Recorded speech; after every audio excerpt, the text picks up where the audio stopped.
Hi there, welcome to the latest episode of my 10-minute moan. And the topic of this 10-minute moan is quite a disturbing example of just how the SNP work, right? And their special advisors and their coziness with the civil service and all that. And it's quite disgusting, actually. And if you ever needed just one example, one article, one snapshot into the way this gang operate, then this is a very good example. It's about an SNP Special Advisor demanding from the Scottish Government civil service should blame Westminster for a huge funding cut. Right? And it just, again, I've said this a lot, right? Some of the videos I've done. I read some articles and I just shake my head. And I think, seriously, I don't even think the levels of corruption, cheating, backstabbing, backhanded, just all those shite things that people do when they're in power. And I just sometimes shake my head and think, you couldn't make this up. You actually, if you wrote a fictional film about corruption within a government, folk would be like, that cannot happen in Scotland. That can't be happening in Scotland. You know, we're becoming just one of those countries where it shouldn't surprise me anymore when I see the nonsense that we do. All right, so let's go to this story, which is the Daily Express, who tend to be one of the few who don't care about upsetting the SNP and seem quite adamant about trying to get the truth out. And I'll bet their lawyers are quite busy daily with this mob, these participants in the black arts, try to shut them down. And this is a cracking example just what we deal with up here in Scotland. Right? This is acceptable to the people that govern our country. So the headline is political meddling SNP Special Advisor demanded Scottish Government civil servant blame Westminster for huge funding cut. The SNP have been blasted for political meddling after a taxpayer-funded special advisor demanded Scottish Government civil servant blame Westminster for a brutal funding cut. The media official was told to include a line pointing the finger at the UK government instead of admitting fault. Critics have claimed that the Nationalists attempted to stoke constitutional grievance was an attempt to distract from its own major financial failings. The row revolves around the removal of funding to the Clyde Gateway project, when a printing error was blamed for getting the organisation's hopes up. The Sunday Mail previously reported that the Clyde Gateway expected to get £5 million in government's 24-25 budget, but were actually scheduled to get £500,000, with an error in the document blamed. It led to officials being lambasted by Finance Secretary Shona Robinson, who demanded to know how this happened, with it eventually being put down to human error.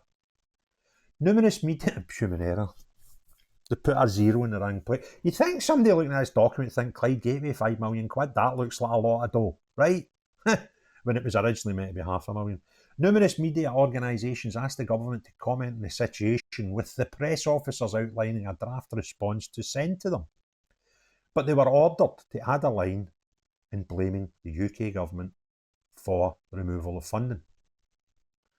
The initial line, which was sent to special advisors who are brought in by the First Minister and utilised to advise on policy at the cost to the public purse, obviously, said, as a result of the extremely challenging financial context, there is currently no capital budget allocated to Clyde Gateway for the coming year. That's what it was told to say. However, we are working with Clyde Gateway and with other partners to mitigate the impact of this as far as possible. We are also continuing to support place-based community-led regeneration in our most disadvantaged communities, with £45.8 million capital investment in 24-25. This is one of these things where they're going, look at this, we're spending loads. But when we're not spending any money, it's somebody else's fault. It's Westminster's fault, inevitably. But when you spend money, you go, oh, this is fantastic. You don't go, oh, that was great, Westminster gave us that money, but when there is no money, it's Westminster's fault. You can't have it both ways here. However, but then in the article, I put a link to the article because there's a load of email correspondence between government SPADs, etc. And it was dated January 2013. And it's basically the SPADs telling them what to write, telling them what to add. And obviously it's retracted. But an unnamed special advisor rebooted this and ordered an extra line to be added. Can we explicitly mention the 10% cut to capital budget from the UK government, please? The fact they meddled in the situation has been blasted by the Tories. Now, this is... I struggle continually with this notion.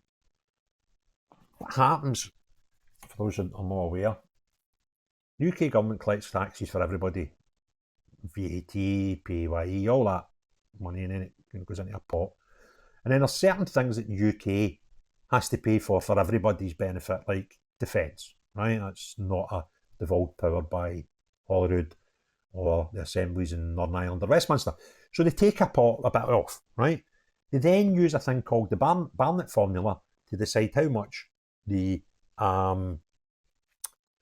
devolved areas get to run their devolved area. That's kind of how it works. So all the money's brought in, and Scotland does historically get more per head of capita out of the Barnett formula than anybody else, right? It's then down to the Holyrood Scottish Government, run by the SNP for the last horrific 17 years, to then decide how they spend it. They can do whatever they want with it. They're in total control of all the non-devolved powers, and they do what they want with it. So they've made an ass of this. But no, it'll be Westminster's fault. Westminster that's gave us more per head of capita than any other devolved area in the United Kingdom. So, get a break. My head's burst with you, right? Now, I don't know if there's a 10% cut. I think that's when you take in inflation and stuff like that, which is driven by cost of stuff, which is a worldwide phenomenon, not just Westminster or Tories, because you like to blame them as well. So, I spoke about this in a video yesterday. I just wish, and I've got a new tagline that I'm going to start putting out called Let's Manage Scotland, right? Because I wish they would just face reality. You've got this pot of money. You can spend it wherever you want. So your costs are a devolved power in a lot of things, the majority of things, like health, etc. So if you wanted, you could give all your, just say everybody else, like we ain't doing anything other than giving it to the NHS this year, so that's just the way it is. You can do that if you want, crazy as it may seem. So if you're left at the end of any year without money, it's because you've decided not to give it. You could give it to anything. You could give about £100 million to the Clyde Gateway if you want. But you decide as a government not to. And it's really doing my nut in. Just let's manage Scotland. Get used to me saying that, because I'm going to be saying it quite a lot soon, right? Back to the story. Party chairman, this is Tories party chairman, Craig Hoy, MSP, told the Scottish Daily Express this further exposes the SNP's political meddling in a civil service, who are meant to be neutral.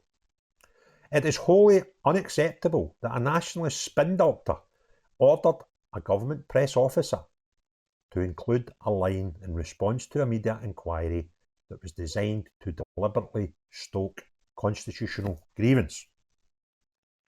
Fair point. It is typical that the SNP were looking to deflect the blame elsewhere for these cuts, rather than accept that they are completely mismanaged the record funding they have at their disposal from the UK government. People on this side argue that it was a record funding because the amount was more than ever before. People on the left say it was actually a cut because inflation. You decide what one you want to believe, but at the end of the day is, we got what we were due, right? And we can't cope with it, so we blame Westminster. The SNP executive were forced to apologise for the printing error to Clyde Gateway, which is an urban regeneration organisation that promotes inbound investment improvements for people in several towns, including Rutherglen, all over the East End of Glasgow. Ms Robinson spending plans were published in December 20 and included the line about a £5 million to the project when it should have been £500,000, with the then local government minister Joe Fitzpatrick forced to apologise in person to the Clyde Gateway Chief Executive Martin Mackay, who had outlined his disappointment on the original decision. Following a public outcry, the organisation did net £1 million in capital funding a few months later. Funny that, eh? So that's where we're up to. We are governed by a mob that want to have their PR spin doctors tell a civil service what to write. And when they get presented with a press release they're not happy with, they tell them to go and tell some lies. It's just madness. It's just this sort of nonsense. I remember being in Romania once and Bucharest and hearing all the stories about how the country was ravaged by one particular Ceausescu. And this is the sort of nonsense you would expect from that sort of type of government.